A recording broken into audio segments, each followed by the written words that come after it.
Hi mga Inday! Good afternoon! Welcome to my vlog. For today's video, magluluto lang po ako ng sinabawan ng gulay dahil napakalakas ng ulan.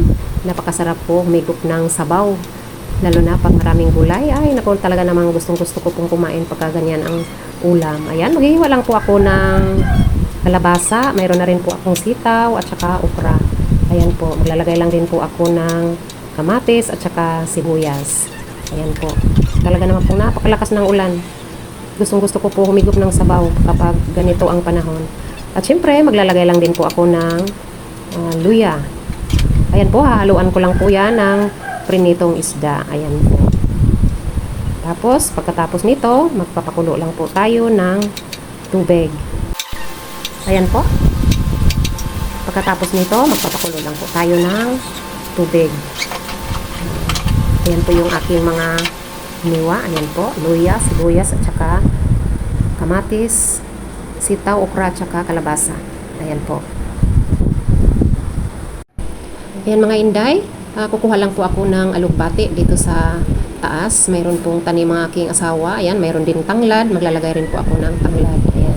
Yan mga tanim po niya yan. Kahit nasa taas po yung bahay mo, kung marunong kang gumawa ng paraan, para kahit papaano, may panghalo ka sa mga sabaw-sabaw na isda. Ayan. Hindi ka nabibili. Ayan po. Nakailang beses na rin po kaming kumuha niyan. Siguro may mga, hindi lang 10 beses. Napakarami po niyan. Minsan pag ang haba-haba na, kaya minsan sabi ko sa kanya, kailangan lagi mo rin putulan kasi humahaba. Minsan umaabot na sa baba yung yung talbos. Ayan. Pakinabangan po natin yan. Lalo na pag wala kang mabili na sa malapit sa bahay mo, ay punta ka lang sa taas at harvest ka lang dyan. Na mayroon ding tanglad, may luya, mayroon ding daon ng sili, may oregano, may pichay. Ayan. Libre na po kami sa mga dahon-dahon. Ayan. Minsan po, napakarami pong pichay. Ayan. Ayan naman po yung tanim niya na tanglad. Ayan. Napakarami po niyan. Ayan. Libre na rin po kami sa tanglad. Panghalo ng tinulang manok.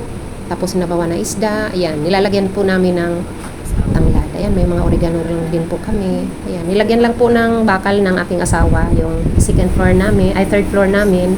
Tapos yan, nilagyan na ng mga gulay, paikot po yan sa mga pinta-pintana. Ayan po, ayan o, ang tataba. Diba? Hindi lang 20 pesos yan pag binili sa palengke. Libre na rin po kami sa panghalo ng gulay.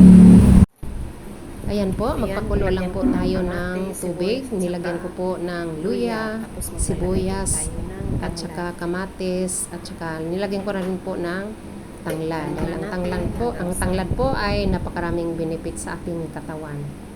Ayan, hayaan lang po nating kumulo. Ayan po, nakalimutan ko po i-on yung camera. Kumulo na po yung tubig, nilagay ko na yung sitaw, okra at saka kalabasa. Ayan po. Nakalimutan ko pong i-on ang camera. Antayin lang natin na maluto yung gulay. Takpan lang muna natin ng mga ilang minuto lang.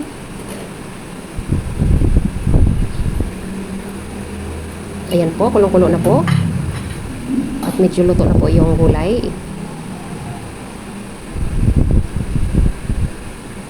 Nilagyan ko na rin po pala yan ng asin. Ilalagay ko na rin po yung prinitong isda.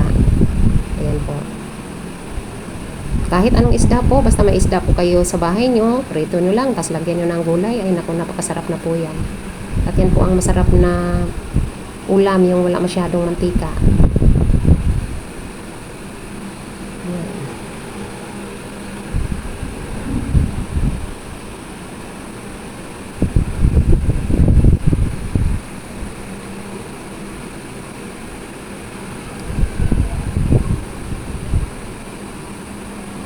Lagyan ko rin po ng bitsin.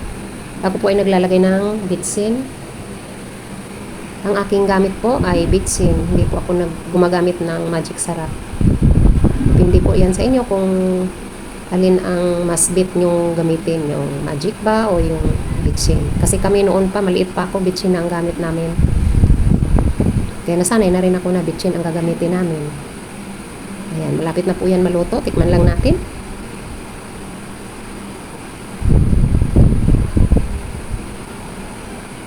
Ayan, medyo matabang po ng konti, kaya mag-a-add po ako ng asin.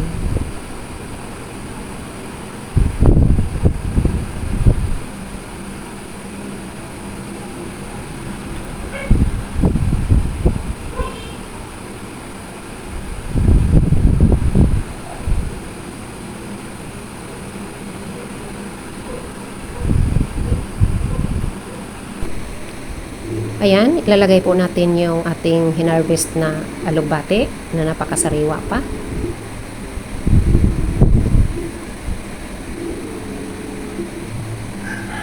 Ayan.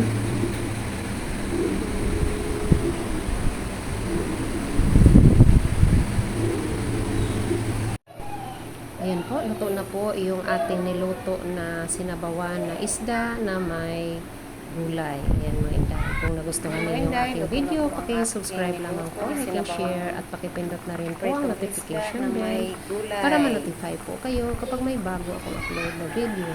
Yun lamang po. Maraming salamat. Bye. God bless.